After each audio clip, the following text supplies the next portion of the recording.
आप देख रहे हैं द स्टेबल ज्ञान। जानते हैं बिहार की 50 बड़ी खबरें, लेकिन वीडियो देखने के बाद आप बिना सब्सक्राइब किए चले जाते हैं, इसलिए पहले सब्सक्राइब कर लें। बेतिया राज्य के असली भूमि मालिकों के लिए खुशखबरी। राजस्व मंत्री ने दिया राहत देने वाला संदेश। बेतिया राज्य की भूमि को लेकर राजस्व मंत्री संजय सरावगी ने एक राहत देने वाला आदेश दिया है। उन्होंने कहा कि बेतिया राज्य की भूमि और दूसरी संपत्ति सरकार के अधिकार क्षेत्र में है, लेकिन उस भूमि पर वैधानिक अधिकार रखने वाले लोगों को चिंता करने की कोई जरूरत नहीं है।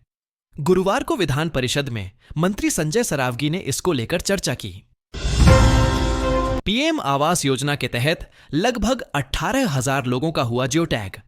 सिकटी प्रखंड क्षेत्र में पीएम आवास योजना के तहत गुरुवार तक कुल 17,934 लोगों का जियो टैग किया गया है, जबकि सिकटी प्रखंड में कुल राशन कार्ड धारकों की संख्या 44,311 परिवारों को राशन कार्ड है। वहीं वित्तीय वर्ष 2015-16 से अभी तक सिकटी प्रखंड में लगभग 8,000 लोगों को पीएम आवास योजना व मुख्यमंत्री आवास योजना के तहत लोगों आवास योजना का लाभ दिया गया है। आरा से चलने वाली ट्रेनों में भीड़ हो जाएगी कम, रेलवे ने ले लिया बड़ा फैसला। रेलवे ने होली के बाद बढ़ती भीड़ और गर्मी छुट्टी को देखते हुए कई समर स्पेशल ट्रेनों का परिचालन आरा जंक्शन होकर करने का फैसला किया है। इन ट्रेनों में नई दिल्ली पटना, मुंबई गुवाहाटी और कोल्हापुर कटिहार स्पेशल शामिल हैं। ये ट्रेनें अप्रैल के पहले सप्ताह से मई के पहले सप्ताह तक चलेंगी।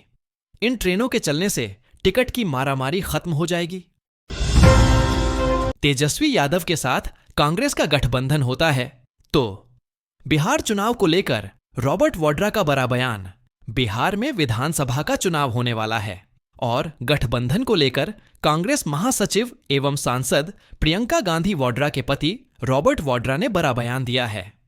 गुरुवार 27 मार्च 2025 को IANS से वाड्रा ने कहा कि यूपी बिहार जैसे राज्यों में कांग्रेस की स्थिति सुधारने के लिए पार्टी को लोगों के बीच रहना चाहिए, उनकी समस्याएं सुननी चाहिए और उसका समाधान निकालना चाहिए।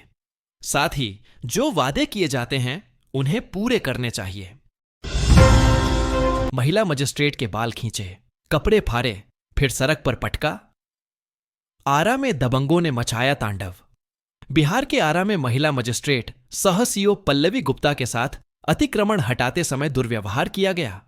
उनके बाल पकड़कर सड़क पर पटका और कपड़े फाड़ दिए गए। सुरक्षा गार्ड्स पर भी हमला हुआ। सीओ ने फिर भी अतिक्रमणकारियों को खदेड़कर 2 मंजिला मकान गिरवाया। नमस्ते करते सीएम नीतीश कुमार का हाथ बगल में बैठे मंत्री ने कर दिया नीचे। बिहार के मुख्यमंत्री नीतीश का एक और वीडियो सामने आया है। इस वीडियो में नीतीश कुमार फोटोग्राफी सेशन के दौरान नमस्ते करते हुए दिख रहे हैं, लेकिन इस बीच उनके बगल में बैठे मंत्री विजेंद्र यादव ने नीतीश कुमार के हाथ को नीचे कर दिया।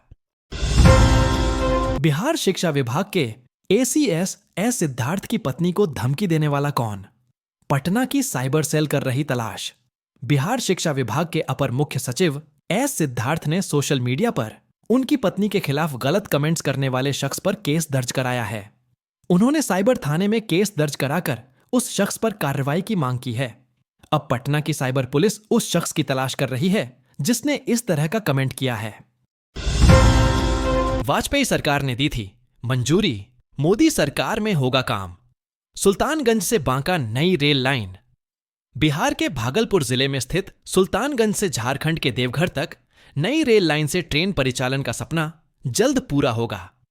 करीब 20 साल बाद सरकार ने फिर से इस बंद परियोजना को चालू करने का फैसला लिया है।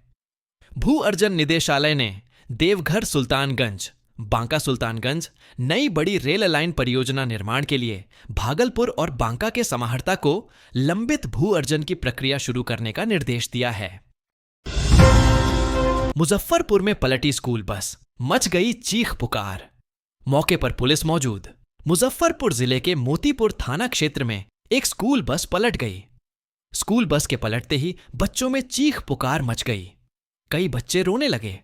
हादसे में कई बच्चे घायल हो गए, लेकिन कोई हताहत नहीं हुआ।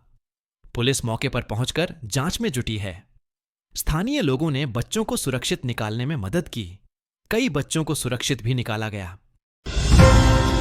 बिहार को अप्रैल में मिलेगी 22 कोच वाली नई अमृत भारत ट्रेन, इस रूट पर दौड़ेगी। चुनावी साल में बिहार को एक और अमृत भारत ट्रेन की सौगात मिलने वाली है। आगामी अप्रैल महीने में बिहार से देश की राजधानी दिल्ली के लिए दूसरी अमृत भारत ट्रेन चलाने की तैयारी है। संभावना है कि 14 अप्रैल 2025 से सहरसा से नई दिल्ली के बीच इसका संचालन शुरू किया सकता है। इस ट्रेन में जनरल और स्लीपर कोच को मिलाकर कुल 22 डिब्बे होंगे। आम रेल यात्रियों की सुविधाओं को ध्यान में रखते हुए इस ट्रेन को डिजाइन किया गया है। इसकी गति अधिकतम 130 किलोमीटर प्रति घंटा होगी, जिससे यह अन्य प्रीमियम ट्रेनों की तुलना में कम समय में दिल्ली पहुंचाएगी। देश के 10 राज्यों में बनेंगे 3,53,000 घर। यहां जानिए किन लोगों को मिलेगा आवास। सरकार ने प्रधानमंत्री आवास योजना शहरी 2.0 के तहत करीब 3,53,000 घरों के निर्माण के प्रस्तावों को मंजूरी दी है। आवास एवं शहरी मामलों के मंत्रालय ने शुक्रवार को बताया कि 10 राज्यों, केंद्र शासित प्रदेशों में PMAY शहरी 2.0 के बेनिफिशियरी लेड कंस्ट्रक्शन BLC और affordable housing in partnership AHP घटकों के तहत कुल 3 915 घरों को central sanctioning and monitoring committee CSMC की बैठक के दौरान मंजूरी दी। झारखंड में अब नहीं चलेगी निजी स्कूलों की मनमानी, सरकार ने जारी किया निर्देश। झारखंड के निजी स्कूलों के शुल्क निर्धारण को लेकर स्कूल और जिला स्तर पर कमेटी का गठन होगा। इस संबंध में स्कूली शिक्षा और साक्षरता विभाग के सचिव उमाशंकर सिंह ने सभी आयुक्त व उपायुक्त को पत्र लिखा है। जिलों को भेजे गए पत्र में झारखंड शिक्षा न्यायाधिकरण संशोधन अधिनियम 2017 के आलोक में शुल्क समिति का गठन करने को कहा गया है। अधिनियम के प्रावधान के अनुरूप 15 दिनों के अंदर विद्यालय स्तर पर शुल्क समिति व जिला स्तर पर जिला समिति का गठन करने को कहा गया है। इस संबंध में शिक्षा विभाग को भी जानकारी देने को कहा गया है। मुजफ्फरपुर वाली मैडम का तो गजब का जलवा, फोन पर करती थीं डायरेक्ट डील। मुजफ्फरपुर में मद्य निषेध की सहायक अवर निरीक्षक ASI सोनी महिवाल को शराब तस्करों से सांठगांठ और वायरल ऑडियो क्लिप मामले में निलंबित कर दिया गया। उत्पाद आयुक्त रजनीश कुमार सिंह ने इस बाबत आदेश जारी किया। जांच में दोषी पाई गई महिला ASI का ऑडियो क्लिप से संलिप्तता स्वीकार की गई है। विभागीय कार्रवाई जल्द शुरू की जाएगी। बिहार की ऐसी ही ताजा खबरों को देखने के लिए द स्टेबल ज्ञान चैनल को सब्सक्राइब और वीडियो को लाइक जरूर कर लें।